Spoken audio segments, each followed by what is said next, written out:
Kita ke informasi lainnya, saudara. Keluarga korban pembunuhan Kepala Cabang Bank BUMN meminta polisi menerapkan pasal pembunuhan berencana dalam kasus ini.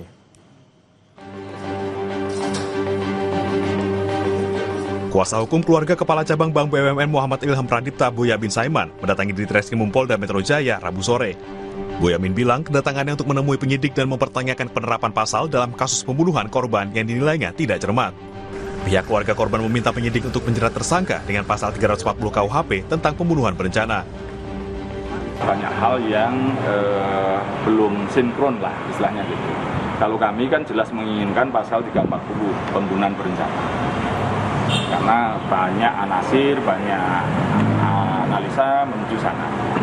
Nggak bisa 351 ayat 2 ayat 3 KUHP itu di mana penganiayaan menimbulkan nyawa hilang. Itu kan orang berkelahi, tiba-tiba spontanitas, belum terus kalau si pelaku itu ada potensi mengurungkan atau membatalkan. Itu ada itu. Jadi kalau ada jeda itu dan dia tidak membatalkan berarti perbuatannya sudah sempurna, sudah terjadi peristiwa, yaitu pembunuhan. Sebelumnya belasan orang ditetapkan sebagai tersangka dalam kasus penculikan dan pembunuhan terhadap Kepala Cabang Bank BUMN. Polisi juga mengungkap motif utama aksi penculikan hingga pembunuhan berkaitan dengan pemindahan rekening dorman ke rekening lain yang sudah disiapkan.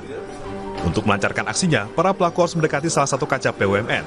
Namun upaya mendekati kacap tidak berhasil sehingga para pelaku akhirnya merencanakan untuk melakukan pemaksaan dengan kekerasan. Apabila berhasil, korban akan dihilangkan atau korban akan dibunuh. Daripada para pelaku melakukan perbuatannya, yaitu para pelaku ataupun para tersangka berencana untuk melakukan pemindahan uang dari rekening dorman ke rekening penampungan yang telah dipersiapkan. Atas nama C alias K bertemu dengan saudara pelaku DH, di mana pada saat itu C alias K memiliki data rekening dorman di beberapa bank. Tak hanya itu, dan Pomdam Jaya bilang Kopda F sempat meminta uang operasional sebanyak 5 juta rupiah dan disanggupi oleh Serka N. Uang tersebut berasal dari tersangka JP. Kemudian Serka N bertemu tersangka JP yang memberikan uang 95 juta rupiah yang digunakan untuk kejahatan mereka.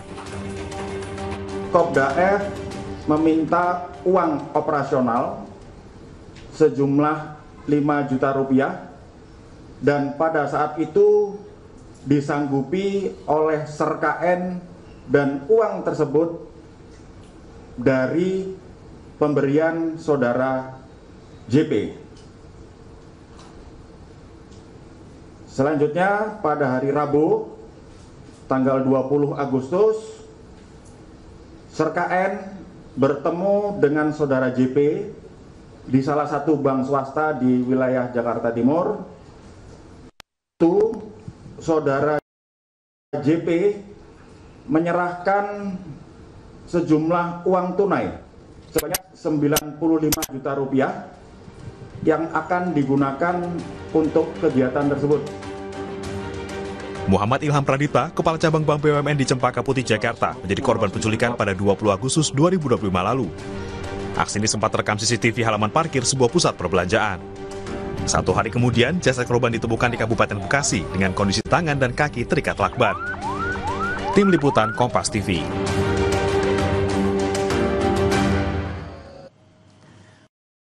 Bayern Munchen sukses mengalahkan Chelsea 3-1 di laga lanjutan Liga Champions 2025-2026. Informasinya hadir usai jeda berikut.